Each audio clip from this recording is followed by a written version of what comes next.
নাস্তা খেয়ে এই তো আমার শখের বারান্দায় চলে আসলাম। আসসালামু আলাইকুম, কেমন আছেন সবাই? আশা করছি আমার প্রিয় আপু ভাইয়ারা, দিদিমণিরা, কাছে কিংবা দূরে, দেশ কিংবা দেশের বাহিরে, যে যেখানে আছেন না কেন, আল্লাহর অশেষ রহমতে সবাই অনেক বেশি ভালো আছেন এবং সুস্থ আছেন। আলহামদুলিল্লাহ, আমিও আমার পরিবারের সবাইকে নিয়ে ভালো আছি।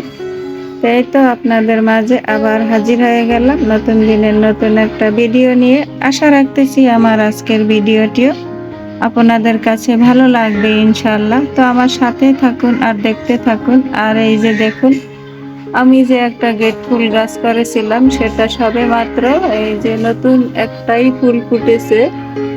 তো মনে হয় আরো ফুটবে ইনশাল্লাহ, সবে তো শুরু হয়েছে। আর কালারটা এত ভালো লাগছে, আমার কাছে তো খুব ভালো লাগছে। আপনাদের কাছে কেমন লাগছে অবশ্যই কমেন্টে জানাবেন। তো হয়তোবা আর আমরা বেশি দিন নেই, হয়তোবা ডিসেম্বর মাস আছি, জানুয়ারিতে চলে যাব। তখন কিন্তু এই বারান্দাটাকে আমি খুব খুব মিস করব।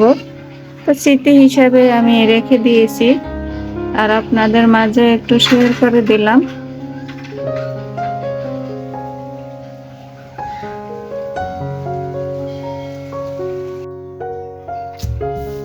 টি টেবিলের উপরে এত ধুলা পড়েছে, তো সেটাই এখন একটু ক্লিন করে নিতেছি। এই তো শুরু হয়ে গেল দৈনন্দিন কাজকর্ম।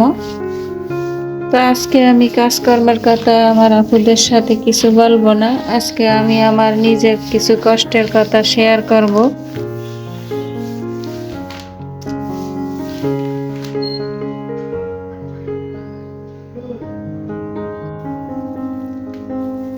এখন এই তো ঘরটা ঝাড়ু দিয়ে নিতেছি আর আমার আপুদের সাথে কিছু আমার কষ্টের কথা শেয়ার করতেছি। তো আজকালকার দিনে বলতে বর্তমান জেনারেশনে টাকা পয়সা আছে তো আপনার সব আছে, টাকা পয়সা নেই তো আপনার কোনো কিছুই নেই। টাকা পয়সা এমন একটা জিনিস যেটা সম্পর্কের সাথে একান্তভাবে জড়িত। আপনার টাকা পয়সা নেই তো আপনার জন্মের সন্তান, পেটের সন্তানও আপনাকে পরিচয় দিতে লজ্জাবোধ করে। তো সেই রকম অবস্থা বর্তমানে আমারও চলছে। তো একটা সন্তান কিন্তু এমনি এমনি গ্রাজুয়েট হয় না, বড় হয় না। একটা সন্তানকে জন্ম দেওয়া, তিল তিল করে তাকে বড় করে তোলা, তাকে তার পড়াশোনা সব দিক থেকে বাবা মার যে অবদান, সেটা কি এক নিমিষেই ভুলে যায়? এক নিমিষেই একটা ছোট্ট একটা ভুলের কারণে সেটা কি সব শেষ হয়ে যায়? বর্তমানে তো দেখছি তাই হচ্ছে।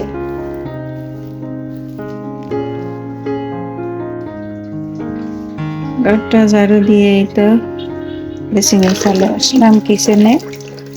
আর এই যে পানির মগগুলো আজকে ক্লিন করে নেব।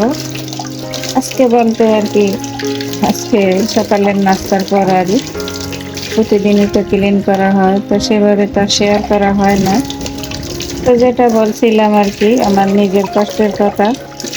তো আপনাদের ভাইয়া একাধারে 10 বছর প্রবাসে ছিল, আর ওই 10টা বছর আমি এই বাড়াবাড়িতে ছেলে মেয়ে নিয়ে করেছিলাম। আর তাদের পিছনে অক্লান্ত পরিশ্রম, অনেক কষ্ট সাধনা করে, চোখ ভরা স্বপ্ন, বুক ভরা আশা নিয়ে ছেলে মেয়েদেরকে পড়াশোনা করাইতেছি। তো বেশি শ্রম দেওয়া হয়েছে আমার বড় ছেলের পিছনে, কারণ সে পড়াশোনায় তিনজনই ভালো, তো তার পড়াশোনার প্রতি বেশি খেয়াল ছিল। সেই জন্য আমাদের কষ্টকে আমরা ভুলে গিয়ে তো ওর পড়াশোনার প্রাধান্যটা বেশি দিয়েছি। ও পড়তে চেয়েছে, সেই জন্য বরিশালে ডিপ্লোমাতে ভর্তি করিয়েছি প্রাইভেটে। সরকারিতে চান্স পায় নাই, কারণ আমি আগেই চেষ্টা করিনি, পরে চেষ্টা করেছি, তাতে কাজ হয় নাই। যাই হোক, বরিশাল থেকে ডিপ্লোমা করে আবার ঢাকায় গিয়ে প্রাইভেট ইউনিভার্সিটিতে বিএসসিতে ভর্তি করালাম। এভাবেই চলছে। ওখান থেকে ইনশাল্লাহ অ্যাকশনসি বেরিয়ে গেছে। বের হওয়ার 1 সপ্তাহ পরেই তার জব হয়ে গেছে। তো আপনাদের ভাইয়া বিদেশে বসে বসে হাই হেলোর মাধ্যমে তার জবের ব্যবস্থাটা করে দিয়েছে।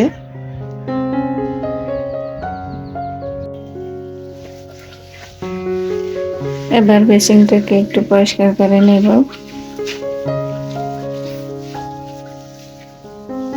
তো ছেলের জব হয়েছে, তো চলছে। আর আপনাদের ভাইও দেশে আসা হয়ে গেছে বলতে, ছেলের চাকরি যখন 3 মাস বয়স তখন তাকে ওখান থেকে পাঠিয়ে দেওয়া হয়েছে, প্রবাস থেকে। তো মালিক যদি পাঠিয়ে দেয় তখন তো আর করার কিছু থাকে না, থাকে বলুন তো আপনারা। তো যাই হোক, এভাবে চলছে। তো সে আসছেও কিন্তু বসে থাকে নাই, মাত্র 2 মাস রেস্ট নিয়েছে। 2 মাস পরে সে নিজেও একটা জব নিয়েছে কুরিয়ার সার্ভিসে। যাই হোক, চলছে মোটামুটি। ছেলে আবার এর মধ্যে একটা মেয়েকে পছন্দ করেছে, তা আমাদের সাথে শেয়ার করেছে। তা আমরা বলেছি যে ঠিক আছে, পছন্দ করছো, ভালো কথা। তো আমরা তো এখন সর্বদিক থেকে এলোমেলো হয়ে আছি, একটু সব কিছু গুছিয়ে নেওয়া হোক, তারপরে ব্যবস্থা করা হবে, তোমার পছন্দ মতোই করা হবে। কারণ সংসার করবা তোমরা, আমরা তো আর করবো না। তো এই সময়টুকু আমাদেরকে দাও। তো তখন তো সে চুপচাপ ছিল, কিছু বলে নাই। কিন্তু ভিতরে ভিতরে মেয়েদের সাথে বা মেয়ের গার্ডিয়ান তাকে পুরোপুরি চাপে রাখছে। তো সেও আস্তে আস্তে একটু একটু করে আমাদের সাথে শেয়ার করছে। তখন আমরা বলেছি ঠিক আছে, আমরা এখন কি বলে আত্মকালীন সরা এগুলো করে রাখবো, আমরা এখন আর কিছু করতে পারবো না, আমাদেরকে নিম্নে 1 বছর সময় দিতে হবে। তো সেটাও তারা মেনে নিল।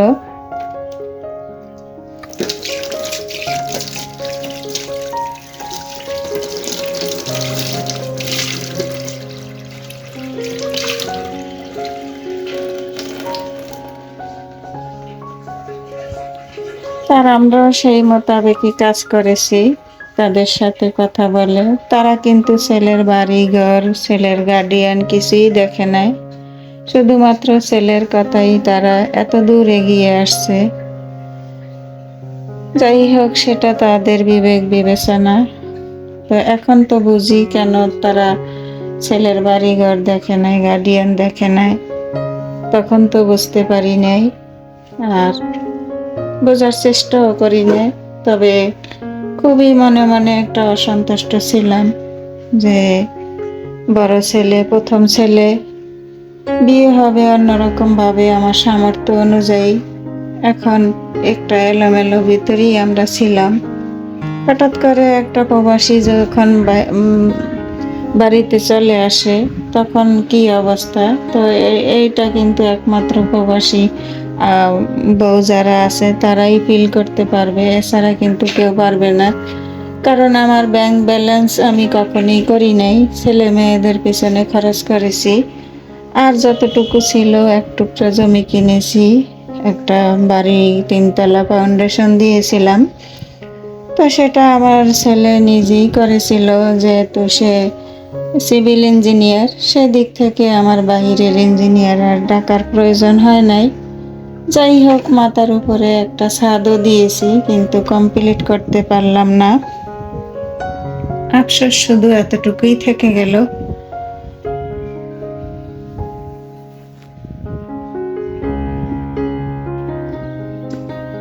এবার চুলাটা একটু মুছে নেব।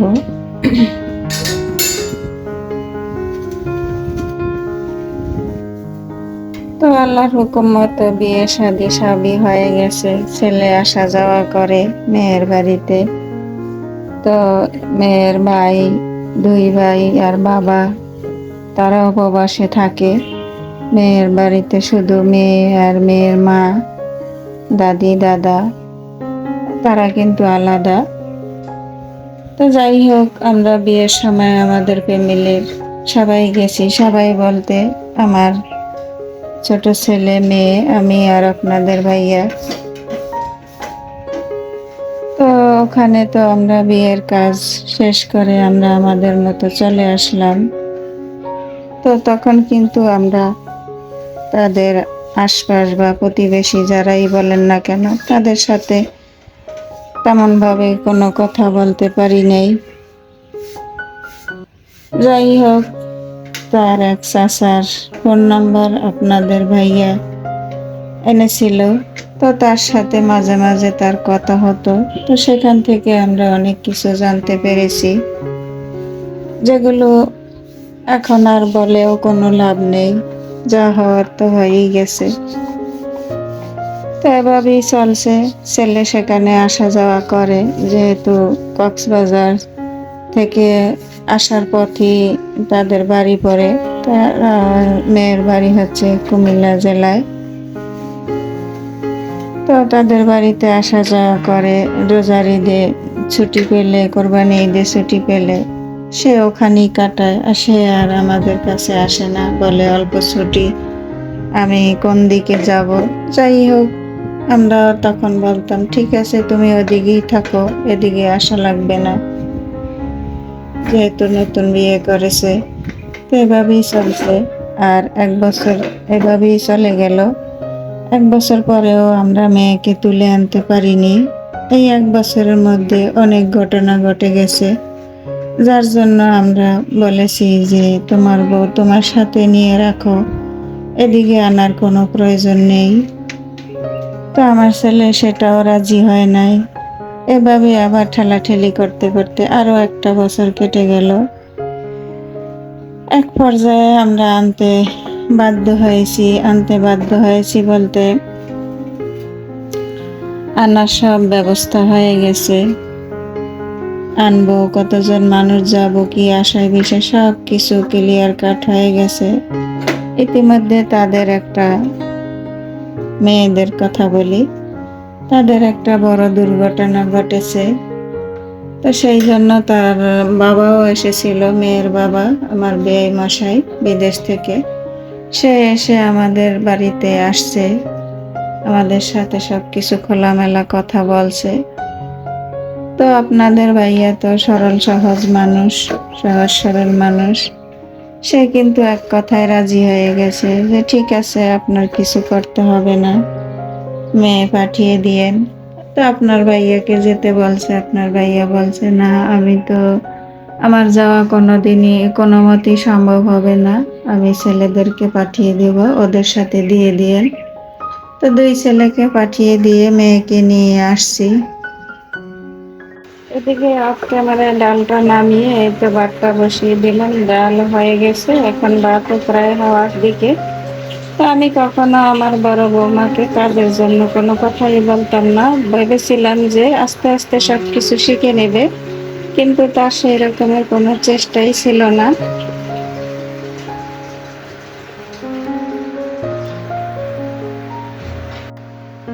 ভাতটা হয়ে গেছে, ভাতটা এখন উঠিয়ে মা গেলে নেব। আর আজকে হচ্ছে শুক্রবার, সবাইকে জুম্মা মোবারক। আপুরা, ভাইয়ারা, দিদিমণিরা, যে যেখানে বসে আমার ভিডিওটি দেখছেন, তো দেখার শুরুতেই প্লিজ একটা লাইক দিয়ে দেবেন। সবাই সবাইকে একটু সাপোর্ট করবেন, তাহলে আমরা সবাই একসাথে এগিয়ে যেতে পারবো ইনশাআল্লাহ। তো আজকে কিন্তু আমার আপুদের সাথে আমার খুব কষ্টের কথাগুলো শেয়ার করছি। তো প্লিজ আপুরা, তোমরা কেউ কিছু মনে করবা না, কষ্ট করে কথাগুলো শুনে নেবা। ভাতের মার গালিয়ে এই তো এখানে কবুতরের মাংস রান্না করব। তো সেই জন্য একটু হাঁড়ি বসিয়ে দিয়ে হাঁড়িতে তেল দিয়ে তেলটা গরম করে এই তো আদা, রসুন, পেঁয়াজ, সাথে কাঁচা লঙ্কাও পেস্ট করে দিয়েছি। তো সেটাই দিয়ে এখন ভেজে নিতেছি। আর যে কথা বলছিলাম যে আমার কষ্টের কথাগুলো প্লিজ আপনারা তোমরা শুনে নিও। তো এই কথাগুলো বলার একটাই কারণ, কারণ আমি মনে করি তোমরাই আমার বড় পরিবার, বড় আপনজন। তোমাদের সাথে শেয়ার না করলে আর কার সাথে শেয়ার করবো বলো? তো তো প্রতিবেশীর সাথে বা আত্মীয় স্বজনের সাথে এসব কষ্টের কথা শেয়ার করলে কিন্তু তারা সময় সুযোগ বোঝে উল্টো আঘাত করে। তো সেই জন্য না বলাটাই ভালো। নিজের কষ্ট নিজের মধ্যেই চেপে রেখেছি, এখনো রাখতেছি। তো আজকে আর পারলাম না, কারণ গত সপ্তাহে আপনাদের ভাইয়া ছেলের কাছে ফোন দিয়েছিল, কিন্তু ছেলে ফোনটা রিসিভ করে নাই। তো তার আগে একটু বলে নেই। তো সেই জন্য তো আপনার ভাইয়া অনেক কষ্ট পেয়েছে এবং বাসায় এসে ছেলের কথা মনে করে অনেক কান্নাকাটি করেছে। একটা পুরুষ মানুষ কিন্তু সহজে চোখের পানি ফেলে না, অনেক আঘাতের পরে কিন্তু একটা পুরুষ মানুষের চোখে পানি আসে।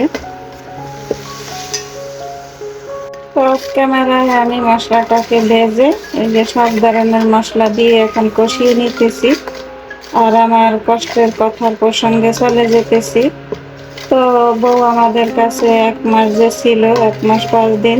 তো 1 মাসের মধ্যে তার বৌমার মধ্যে আমি অনেক কিছু অস্বাভাবিক আচরণ দেখেছি। তো তার জন্য ছেলের সাথে বললাম যে তোমার বউকে তোমার কাছে নিয়ে যাও, আমার এখানে থাকলে অনেক রকমের অসুবিধা দেখা দিবে, তার চেয়ে ভালো তোমার বউ তোমার কাছে রাখো, সেটাই ভালো হবে। তো সে কথায় ছেলে রাজি হচ্ছে না। তো আপনার ভাইয়া অনেক বুঝিয়ে শুনিয়ে তার বউ তার সাথে দিয়ে দিল। তো এই ছিল আমাদের ভুল ভ্রান্তি। তো সেই থেকেই এই তো প্রায় 2 বছর হয়ে গেছে বউকে নিয়ে সংসার করছে, কিন্তু বাবা মার কোনো দায়িত্ব তো ভালো কথা, কোনো খোঁজ খবরই কোনো কেয়ারই সে করছে না, ভাই বোনের সাথেও করছে না। যাই হোক, দোয়া করছি দূর থেকে ভালো থাকুক। কোনো সন্তান যদি বাবা মাকে নাও খাওয়ায় নাও করায়, তবুও তারা কখনই বদদোয়া দেবে না, দোয়াটাই করবে। তো একটা সন্তান কিন্তু এমনি এমনি গ্রাজুয়েট হয় না। তো আমার কিছু কিছু আপুরা বলে স্বামীর বিপদের সময় স্ত্রীরাই পাশে থাকে, স্বামীর হাতটা শক্ত করে ধরে রাখে। আরে আপু, আপনি তো স্বামী পেয়েছেন সেদিন। একটা ছেলে যখন গ্রাজুয়েট হয়, ইনকাম করে, সেদিনই তো আপনার স্বামী হয়, তার আগে তো আর হয় না। আপনার বাবা মা তো চোখে দেখে কোনো বেকার ছেলের সাথে আপনার বিয়ে দেবে না, একটা গ্রাজুয়েট ছেলের সাথেই তো বিয়ে দেবে। আর বিয়ে হওয়ার পর পরে যদি আপনি আপনার স্বামীকে বাবা মার কাছ থেকে, ভাই বোনের কাছ থেকে দূরে সরিয়ে রাখেন, বঞ্চিত করে রাখেন, তাহলে সেই বাবা মা সেই ছেলের পাশে কিভাবে থাকবে বলুন তো আপনারা? তো এরকম প্রায় কথা শুনি আমি প্রতিবেশীদের সাথে, বাস্তবেও শুনি, এখন ইউটিউবেও শুনি। তাহলে আমার নিজের জীবনটা দিয়েই আমি নিজেকে নিজে প্রশ্ন করি যে এরকম ভুল তো মানুষ ঘরে ঘরেই হয়, এর চেয়েও বেশি ভুল হয়। মেনে নিলাম আমাদের অনেক ভুল, আবার আমরা অনেক ভুল করেছি, তাই বলে কি ছেলে হিসাবে তার কোনো দায়িত্ব নেই? তার কোনো কি বলবো, তার কোনো ভূমিকা নেই? তো আজ থাকতো, যদি বাবার সেই বিদেশি ডলারগুলা থাকতো, ঠিকই বাবা মায়ের ভূমিকা তার জীবনে থাকতো।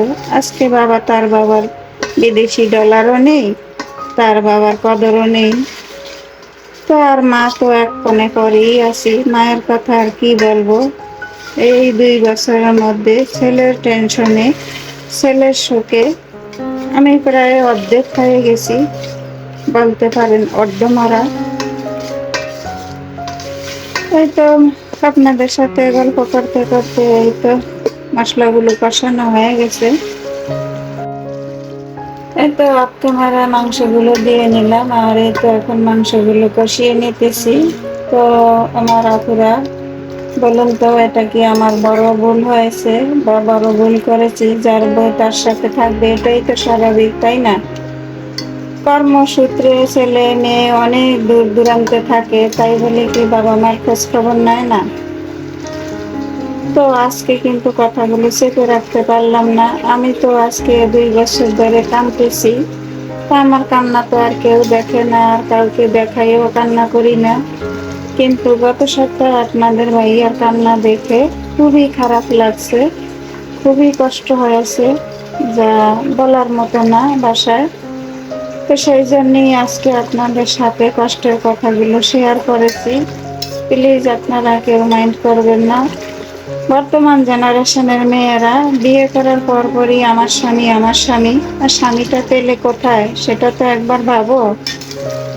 স্বামী হয়ে গেলে স্বামীর সব দায়িত্ব কর্তব্য পালন করে, তার আগে স্বামীটা এত যে বড় হয়েছে, এত এ জায়গায় এত দূর পৌঁছাইছে, সেই চিন্তাটা কি একবারও করো না? সেই চিন্তা যদি করতো তাহলে কি তারা পারতো এভাবে বাবা মাকে ঠকাতো? তো সেই জন্যই বলেছিলাম, টাকা পয়সা এমন একটা জিনিস যা রক্তের সম্পর্ক ছিন্ন হয়ে যায়, আবার প্রতিবেশীও আপন হয়ে যায়। টাকা পয়সা আছে তো বন্ধু বান্ধব আত্মীয় স্বজন সবাই আছে, সবাই থাকবে। টাকা পয়সা নেই তো কেউই থাকবে না আপনার পাশে। যাক, আল্লাহ ভরসা, সবাই আমাদের জন্য দোয়া করবেন, আমিও সবার জন্য দোয়া করি। আমার জীবনে কোনো দুঃখ নেই। আমার এই ছেলে দিয়ে আমি যে দুঃখটা পেয়েছি সেটা মনে হয় আমি মরে গেলেও মরণের আগ পর্যন্ত ভুলতে পারবো না, পারার মতো নয়।